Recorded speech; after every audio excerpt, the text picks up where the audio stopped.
The fluorescent lights hum. A low, constant buzz, the sound of institutions, of places where people are sorted and labeled. Bruce Lee walks beneath them, his footsteps echoing on linoleum that smells of wax and something sour.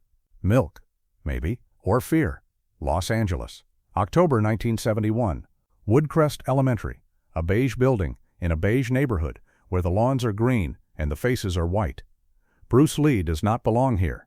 He feels it in the way mothers clutch their purses when he passes, in the way a janitor stops mopping to watch him, in the way conversations pause, just long enough when he turns a corner. He is not here as a movie star. He is here as a father. Brandon has been having trouble adjusting. That is what the letter said. Bruce Lee has fought gangsters in Hong Kong alleys. He has faced men who wanted to kill him. But this, a letter from his son's school, this is what keeps him awake at night. The hallway stretches before him. Construction paper turkeys on the walls. A banner, "Welcome to Woodcrest," where every child matters. Every child. He finds room 14. Mrs. Patterson, 2nd grade. The door is slightly open. He raises his hand to knock, and then he hears it. A voice. Female. Tired. The voice of someone who has stopped pretending. "I just don't know what to do with him anymore. He doesn't participate, doesn't play with the others, just sits there." Another voice. Younger. Sympathetic. Maybe it's a cultural thing. A pause. Then laughter. Ugly laughter. Cultural. Please. The Chink's kid is just slow. Maybe they should send him back to China with the rest of them. Bruce Lee's hand freezes. The air leaves his lungs. Not all at once, slowly, like a tire with a nail in it. His fingers curl against the doorframe. His knuckles turn white. Somewhere in his chest, a fuse ignites. Chink. He has heard this word before. On San Francisco streets, on Hollywood lots, whispered behind hands that signed checks. He has heard it so many times that it should mean nothing. But this is different. This is about Brandon, his son, his blood, 6 years old. They are talking about my son, in his own school. They are teaching him that he is less, that he is other, that he will never belong. Bruce Lee's jaw tightens. His breath becomes shallow, controlled, the breath of a man preparing to strike. He could break this door off its hinges. He could show them exactly what a Chink can do. But then he sees it. On the wall beside the door, a drawing. Crayon on manila paper. 3 stick figures holding hands. Above them, in wobbly letters, "M.Y. Family." The small figure has scribbled over its own face. Black crayon, pressed so hard it tore through the paper. His son drew that. His son took a black crayon and erased his own face. This is what they have done to him, not with fists, with words. They have taught my son to hate his own reflection. The rage does not disappear, but it changes, becomes colder, sharper. He pushes the door open. The laughter stops. 2 women sit at a small table. Coffee cups. Grade books. Mrs. Patterson, mid-40s, tight perm, crucifix necklace, looks up. Her face cycles through recognition, confusion, and terror. She knows who he is. She knows what she just said. Bruce Lee steps into the room. He does not speak. He simply stands there and lets the silence do its work. The clock ticks. Somewhere down the hall, children are laughing. But in room 14, no one is laughing anymore. The silence stretches. Mrs. Patterson's mouth opens, closes. No sound comes out. She looks like a fish pulled from water, gasping, drowning in air. The other teacher, younger, blonde, stands so quickly, her chair falls. She mumbles something and disappears through a side door. Now it is just the 2 of them. Bruce Lee and the woman who called his son a slur. He could end her. One phone call to the press. Teacher uses racial slur against Bruce Lee's son. Her career would be ash by morning. But then what does Brandon learn? That his father is powerful? He already knows that. What he needs to learn is something harder. Bruce Lee pulls out a chair. He sits down. Mrs. Patterson flinches, as if the simple act of sitting is more terrifying than any punch. "Tell me about my son." His voice is calm, measured. The voice of a man who has decided not to kill. "I want to understand." She blinks. This is not what she expected. She expected shouting, lawyers, violence. She did not expect a conversation. Mr. Lee, take your time." She swallows. Her hands are shaking. And in this silence, Bruce Lee remembers. Hong Kong, 1946. He was 5 years old. A British officer stood in their doorway.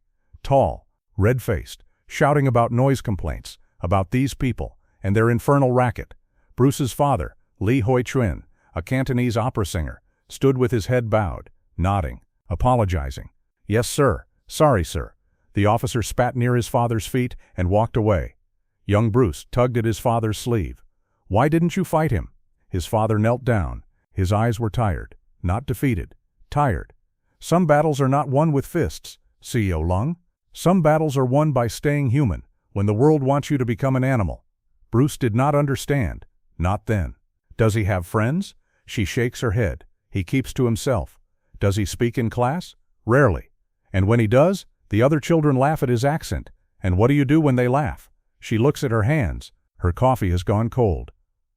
"I tell them to be quiet, but you do not tell them they are wrong." She does not answer. She does not need to.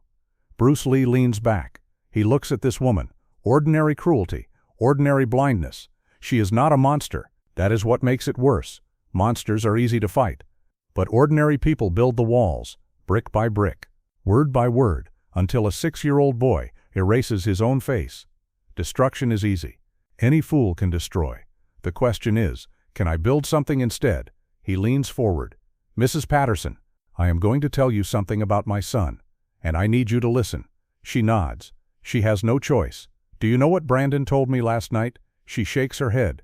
"He asked me if there was a surgery to make his eyes round. He asked if doctors could make him look like the other children." Mrs. Patterson's face changes. Something cracks behind her eyes. "He is 6 years old, and he already wants to cut away the parts of himself that look like me." His voice does not rise. It does not need to. Some words are louder when they are whispered. "Do you understand what that means?" Mrs. Patterson's eyes fill with water. She does not cry. Not yet, but something behind her face is breaking. A dam built from years of not seeing, not thinking, not caring. The water is rising. I never meant. You never meant for him to hear," Bruce Lee finishes. But he did. Not with his ears, with his skin, with his bones. Children do not need to hear the words. They feel them. They feel them in every look, every pause, every laugh that stops when they enter a room. He stands. Slowly. The chair scrapes against the floor. Mrs. Patterson flinches. Here it comes. The explosion. The lawsuit. The end. But Bruce Lee does not move toward her. He moves toward the wall. The children's drawings hang in neat rows. Turkeys with handprint feathers. Houses with crooked chimneys. Families standing on green grass beneath yellow suns. So much innocence. So much hope. He finds Brandon's drawing. It is different from the others. No sun. No grass. Just 3 figures on white paper. A tall one. A medium one. A small one. The mother has long black hair. The father has a wide stance. Even in crayon you can see the martial artist in the way he drew himself. But the small figure, Brandon, has no face. Just black. Scribbled in circles. Pressed so hard the paper tore. Bruce Lee takes the drawing off the wall. He holds it gently, as if it might crumble. "Do you see this?" Mrs. Patterson nods. She cannot speak.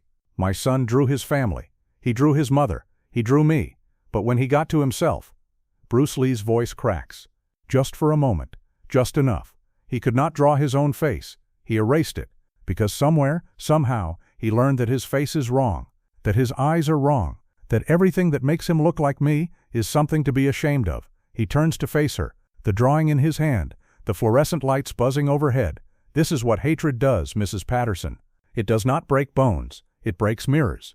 It makes a child unable to see his own reflection without flinching. Mrs. Patterson is crying now.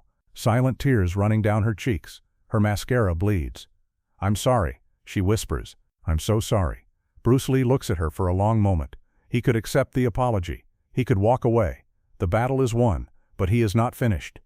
"I am not going to report you," he says. "I am not going to destroy your career. That would be easy, and easy is not what my son needs to see." He steps closer, not threatening, teaching. "But I want you to remember this moment. Every time you stand in front of a classroom, every time you look at a child who is different, every time you are tempted to make a joke, to laugh, to look the other way." His voice drops, almost a whisper. "You hold their mirror, Mrs. Patterson. Do you understand? Every teacher, every parent, every adult, we hold the mirrors that children look into. And what we say, what we do, what we allow, that is what they see when they look at themselves." He places Brandon's drawing on her desk. Gently, like laying down a wounded bird. "You can give him back his face, or you can keep erasing it. The choice is yours." He walks toward the door. His hand touches the frame, then he stops. One more thing. She looks up, tears still falling. His name is Brandon, not the Chink's kid, not the Asian boy, not Lee's son. He turns. His eyes meet hers. Brandon, say it. Her lips tremble. Brandon, again. Brandon. Bruce Lee nods, just once. Remember it. He walks out. The parking lot is empty. Bruce Lee sits in his car, engine off, hands on the steering wheel. The sun is setting over Los Angeles. Orange light cuts through the windshield. Somewhere children are being picked up. Car doors slamming. Laughter. He does not move. I wanted to hurt her. Every part of me wanted to hurt her. His hands tighten on the wheel. But my father was right. Some battles are won by refusing to become what they expect you to be. He starts the engine. The Lee family home. Evening. Linda sees something in his face when he enters. The residue of a war fought without a blow. How was the meeting? Educational. She does not ask more. After 10 years of marriage, she knows when to wait. Bruce Lee walks to Brandon's door. A hand-drawn sign reads, Brandon's room. Keep out. He knocks. It's Dad. Can I come in? A pause. Okay. Brandon is on his bed. A comic book open in his lap. But he is not reading. He is staring at the wall. Bruce Lee sits on the edge of the bed. I went to your school today. Brandon tenses. Am I in trouble? No. Bruce Lee's hand, the same hand that has broken boards and sent men to the floor, rests gently on his son's knee. But I want to tell you something. Brandon looks up. His eyes are Linda's eyes. But the shape is pure Lee. People are going to call you names, Bruce Lee says. They are going to try to make you feel small. They are going to tell you that you do not belong. That you are different. That different is bad. Brandon's lip trembles. He knows. Of course he knows. And sometimes you will believe them. Sometimes you will look in the mirror and wish you saw someone else. A tear runs down Brandon's cheek. He does not wipe it away. Bruce Lee leans closer. But I want you to remember this. You are not what they call you. You are what you answer to. And you, Brandon Lee, are my son. He cups his son's face in his hands, gently. The way you hold something precious. You are a dragon. And dragons do not beg for permission to fly. Brandon breaks. He throws his arms around his father's neck and sobs. The deep shaking sobs of a child who has been holding too much for too long. Bruce Lee holds him. He does not speak. He just holds him. Outside the sun disappears. The stars come out. The world keeps turning. 22 years later. March 31st, 1993. Wilmington, North Carolina. A film set. Brandon Lee, now 28 years old, an actor, a martial artist, his father's son, stands in front of a camera. He is filming a scene for a movie called The Crow. A prop gun is loaded. A mistake is made. A blank is fired. Brandon Lee collapses. 12 hours later, he is dead. Some say the Lee family is cursed. Some say coincidence. But Bruce Lee spent his life trying to build a world where his son would not have to fight the same battles. A world where a boy with Asian eyes could look in the mirror and not flinch. He failed. But he tried. And on that afternoon in 1971, he gave his son the only armor that mattered. The knowledge that he was loved. That he was enough. That he was a dragon. Strength is not what you destroy. Strength is what you refuse to become. Bruce Lee died July 20, 1973. He was 32. Brandon Lee died March 34, 1993.